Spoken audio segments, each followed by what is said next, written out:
So in this video, we're going to be breaking down how to hand off projects to clients.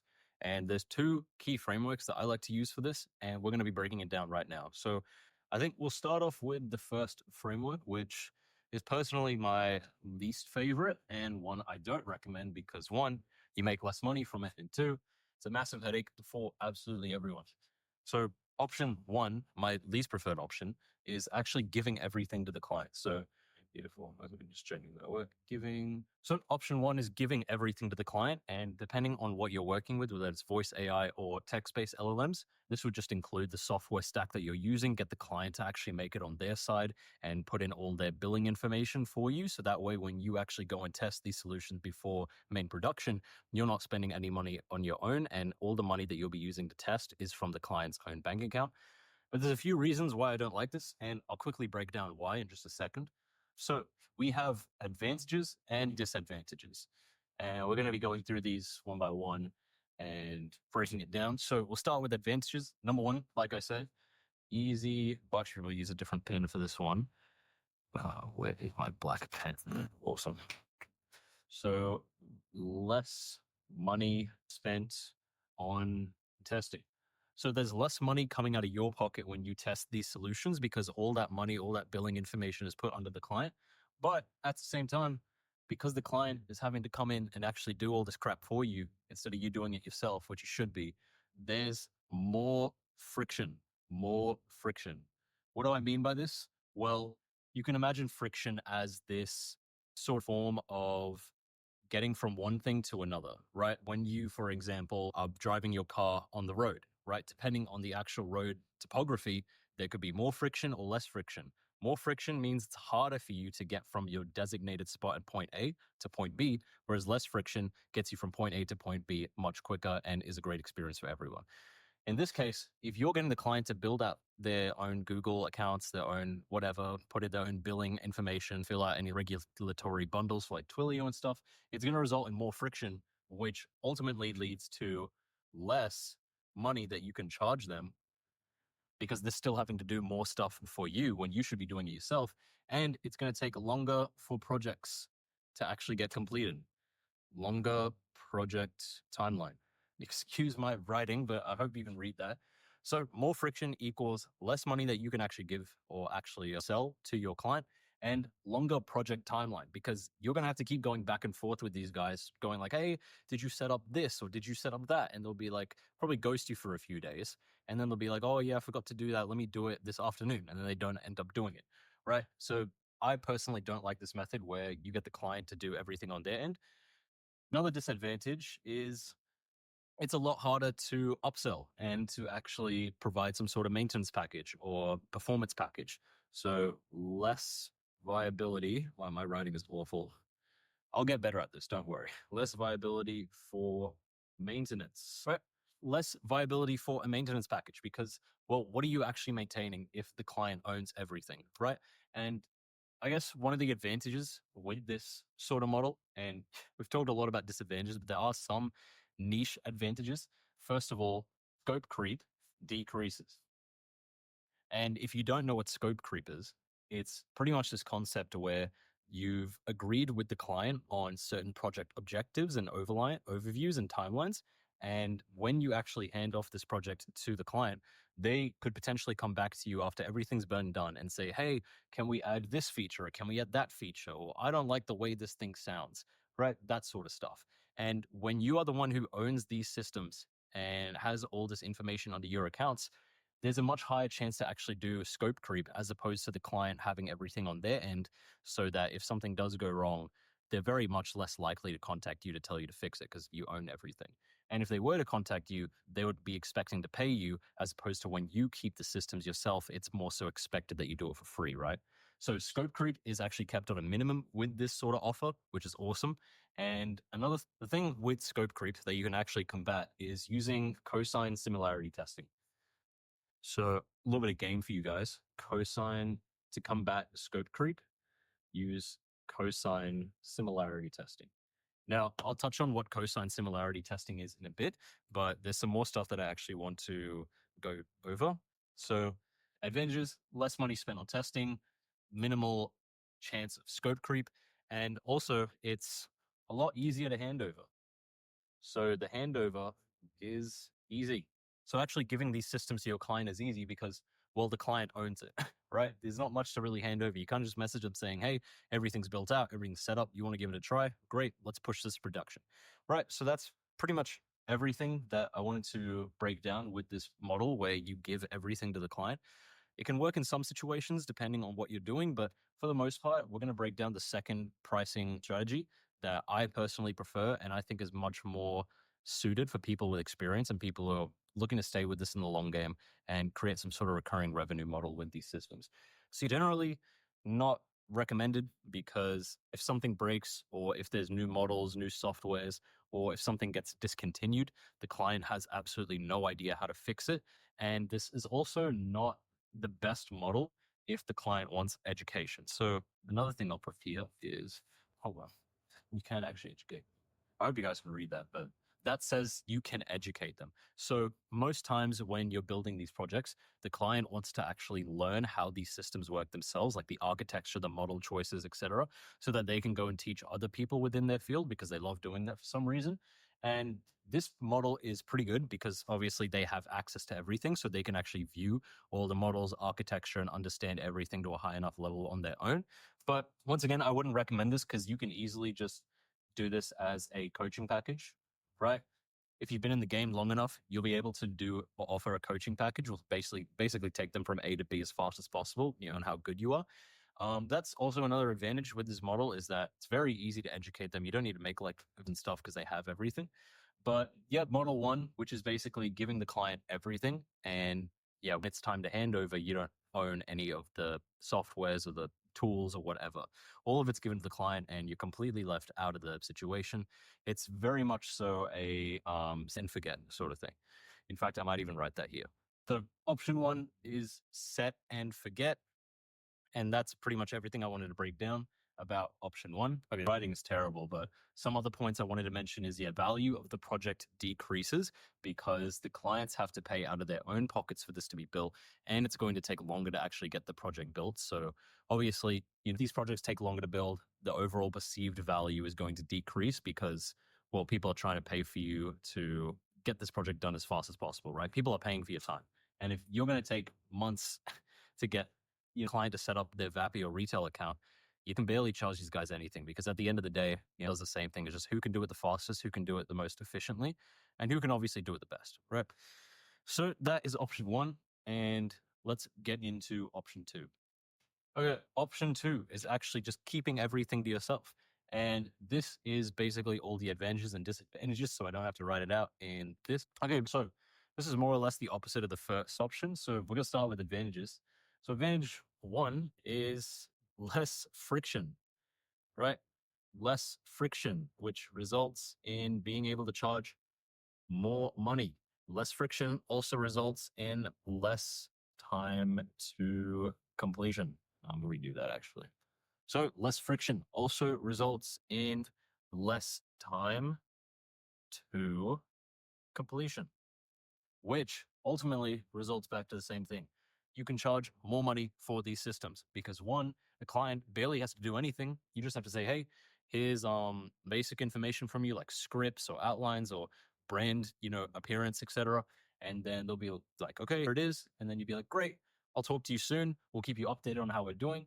And you basically keep all the infrastructure to yourself so you can do your own testing. You can do your own, I guess, billing as well, which we're going to quickly cover. But for the most part, these projects are going to get done way quicker because you're not having to go back and forth with the client every few days. So I guess that brings me to the first disadvantage is you're paying out of your pocket, right? And generally, this doesn't really matter too much if you're experienced and you know what you're doing. The pricing on actually testing these systems is not going to be that great if you know what you're doing. If you don't know what you're doing and you're sitting there for hours and hours on end testing VAPI, testing Twilio, testing OpenAI like 4.0 or oh 01, it's going to cost you a lot of money. And on experience, this can actually either be a good thing or this could be a bad thing, and you end up losing money, right? You end up losing money from this. Now, one thing I wanted to go back on, and I forgot to do this earlier on, but I wanted to cover cosine similarity. And real quick, cover another disadvantage that links back to it is obviously scope creep. So if you are going to keep these systems, make sure you have a robust contract in place and a robust proposal in place so that the client come back to you and basically say, hey, I don't like how this sounds, or I don't like how this looks or feels, or whatever else it does. Right? Scope creep is greater. And to combat this, you want to use cosine similarity. You want to use cosine similarity. Okay, what actually is cosine similarity? Talked about this quite a bit. And if you have no idea what that means, that's okay. I'll quickly explain it to you. But essentially, I'm not going to write this out because it's super long. So make sure you take notes. But cosine similarity is the measure between the true value of the response versus the expected response value. So it's kind of a percentage error, right? So if we all remember from high school, percentage error, I have to remember what this is, but I'm pretty sure it's, let me double check with you. The true value, user awful, minus expected over expected multiplied by 100 because it's a percentage, right? So we can take this general percentage error principle and come it to cosine similarity, right? Like similarity is basically the difference between LM response minus client response over response times 100.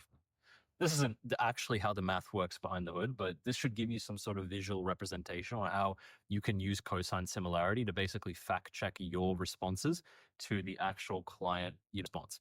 So why did I just mention all of that?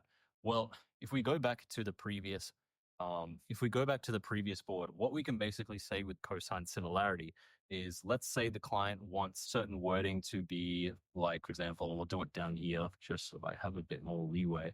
Let's say the client response, so CR is, I guess, the dog jumped over the cat.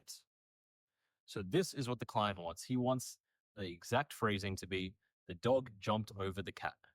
And what our product does, so LM response, is basically the dog jumped. I'm actually on this side.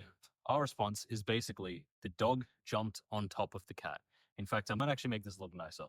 Second. Okay, I've made this look a bit nicer for you guys. So client response is the dog jumped over the cat, which is what we want. And the LLM that we've built with our prompting techniques has given us the dog jumped on top of the cat. Right? Purely an example, but we can imagine here that when you actually feed these responses into an embedding model to actually measure the validity and similarity of these sentences, we get back a response or a cosine similarity result of, in this case, it's probably going to be like 95%, right? So with our LLM, what we've been able to produce here is 95% accurate to the client response. And that, in general, using scientific methods, has proven that our systems and our responses are close enough to what is expected of this project, right? So generally, going back to this, disadvantages is obviously scope creep. You want to be very careful with this, but inside your proposal, you want to have some sort of information about cosine similarity, maybe some testing that you've done prior to the actual proposal. Maybe you've whipped up a quick LLM here and there. Clients giving you some scripts already to play with. And then in your proposal, you can actually have data. You can have data, right? Data explaining that, hey, with our current systems, we're able to get like 85% design similarity score. And with a bit more effort and a bit more time, we can definitely ramp this up to 90, 95%. That way, you're giving the client scientific mathematical proof as opposed to just unit emotions.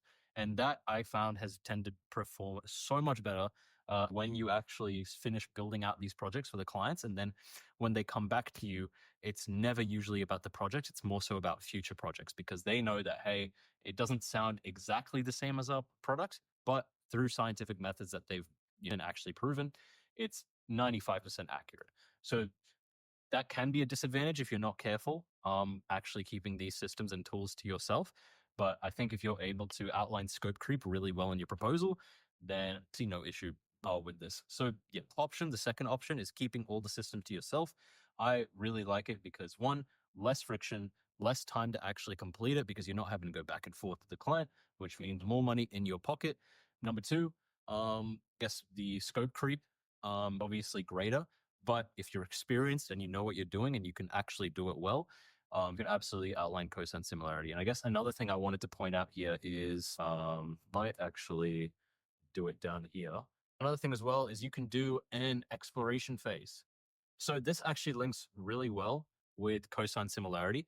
And if you're probably wondering, well, how do I actually get the client to give me data on this? Well, what you can do is in your initial conversation, whether it's a discovery call, you can be like, hey, in order for us to actually go in and see if we can build these systems for you, we have an exploration phase, which um, can cost some amount of money, right? And what you'd expect from the client is to give you some basic scripts, some basic understanding of what they expect. And then you can take that information, create your own LLM, and basically compare it with the CR to get a cosine similarity value. So that way, in your actual proposal, you have data to then back up saying, hey, during our exploration phase, we actually found this and this. Would you be interested to continue going forward? Because I think with more effort and more time, we'll be able to pull these systems up to be an even greater similarity. Boom, you closed your client. Great job.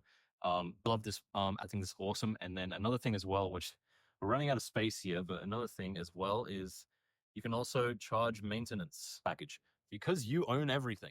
You are in charge of making sure that this system stays up and running for however long you're planning or the client is planning to use it. So you can very easily charge maintenance packages. And I guess we can also cover different types of maintenance packages. Probably just do this on the whiteboard because I have to clean it up anyway. So, okay, my writing, but I think it's getting better. Maintenance pricing. How should you price your maintenance? So you've decided to go with option 2, which is keeping all these systems to yourself. And in case anyone's decided to skip through the video because they wanted to see the end. So this is option 2, keep all tools.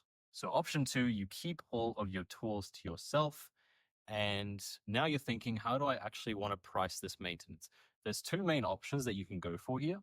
Number 1 is the good old flat fee. So this could easily just be like $500 maintenance per month. So I guess I'll just do per month, right? Just to upkeep the system, improve it as well in case new technology, new software comes out. And this option is great if you're beginning and you don't have much of an idea on how to price these, especially if depending on what you're doing it for, whether it's probably could be for leads, it could probably be for quotations, policies, whatever it is. This is a really solid option if you don't want to get too much into the math side of things to figure out like splits and when you're going to break even. This is great for beginners. So I guess I'll probably put that. This is great for beginners who don't have much experience and know how to actually price these things properly. But if you do know how to price these things properly, you could easily go for I guess this is more so just pricing, but in terms of like per month retainer, you could go for a percentage split. Now, depending on what you're doing it for, this could work for several different reasons. Maybe it's we'll just do quality. Quality stands for qualification. I won't be lazy. I'll do the whole thing. Lead qualification, outreach, or quotation emails. So let's say you have to use this voice system to basically map out a quotation or policy. And then in your post-call analysis, you'll have an AI basically create that for you. You can also use it for policies or quote creation / email. So / email. This does not work for is obviously like receptionist, where it's just just asking general Q&As, appointment booking. That doesn't really work. Like style stuff. Appointment booking works for lead qualification and cold outreach, but you have multiple use cases for appointment setting. But in the case of like receptionist, porter, whatever, you can't really do a percentage split on that. My general opinion with lead qualification, I like to do a flat instead of a percentage split. So this could just be like bucks per lead. Not necessarily a percentage split, but obviously depending on the client that you're working for, you can change this.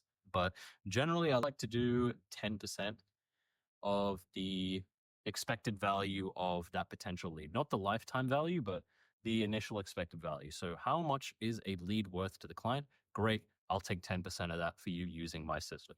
And generally, like the client's getting like leads from an AI system that you don't have to put any effort into because you own everything. Then it's very easy for them to say, sure, you can take a small cut of the pie, right? Cold outreach thing, I guess in this case, just do a 10% or obviously a flat. And then obviously depending the policies and quotations is difficult, who you're working with, whether it's like an insurance brokerage, I guess any other, a lot of services do it anyway. But the quotations and emails, that one's a bit trickier because the pricing for things can vary quite a lot. That one you're probably gonna have to do in your own time, but generally I would stay within, if you're doing projects for clients that charge like tens of thousands of dollars for like the quotations and stuff, I would generally charge like less than 1% for that. Because if they're doing really high numbers with policies, you don't want to be taking 10% of that because that's probably a good chunk of their revenue that they have to pay their own clientele, right? So less than 1% for really big and really big, I guess, and pricings. But this writing's awful. But hopefully my words and my excellent explanation has helped a bit about that. We'll be better in future videos when I start getting better at the whiteboard, but that's how I would do maintenance pricing for option 2. And option 1, you can't really do maintenance pricing, would more so just be a flat fee for option 1. But yeah, pretty much everything. If you watched this far, thank you so much. I hope you found something valuable out of it. Super fun to do. Let me know if you want me to do more whiteboard style videos and actually improve my writing.